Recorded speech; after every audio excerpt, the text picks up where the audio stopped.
বাবা সে বলে তাই, তাহলে তোমাদের ইমামকে ডাকো। সাইয়েদনা ইমাম আবু হানিফা টাইম দিলেন, এই জুমার দিন, আজকে জুমার দিন না, এই জুমার নামাজের পরে ঠিক ভর দুপুরে 2টায় সবাই আমরা একত্রিত হব। নাস্তিকও আসবে, সাইয়েদনা ইমাম আবু হানিফাও আসবে। জুমার সালাতের পরে লোকের বন্যা বয়ে গেল, বাঁধ ভাঙা জোয়ার, অনেক মানুষ। নাস্তিক এসেছে, লক্ষ লক্ষ লোক এসেছে, আসে নাই ইমাম আবু হানিফা। আসে না আধা ঘন্টা, 1 ঘন্টা, 2 ঘন্টা পরে আসছে। নাস্তিক বলে, এই তোমাদের ইমাম যার কোনো সময়ের জ্ঞানই নাই, এর সাথে কিসের তর্ক? সাইয়েদনা ইমাম আবু হানিফা বলে, ইনদি উযর, আমার ওজর আছে। কি ওজর? সাইয়েদনা ইমাম আবু হানিফা বলেন, আমি ঘর থেকে বের হয়ে আসার পথে একটা নদী পার হয়ে আসতে হয়।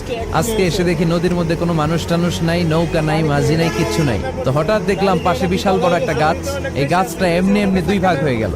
হঠাৎ গাছ থেকে এমনি এমনি লম্বা তক্তা হয়ে গেল, এমনি এমনি তক্তাগুলো জোড়া লেগে নৌকা হয়ে গেল। আর নৌকা আমার সামনে আসলো, মাঝি ছাড়া, লগি বৈঠা ছাড়া। আমি নৌকায় যেয়ে বসলাম, নৌকাটা আমার নিয়ে টান দিয়ে সাঁ করে ওপারে নিয়ে গেল। তো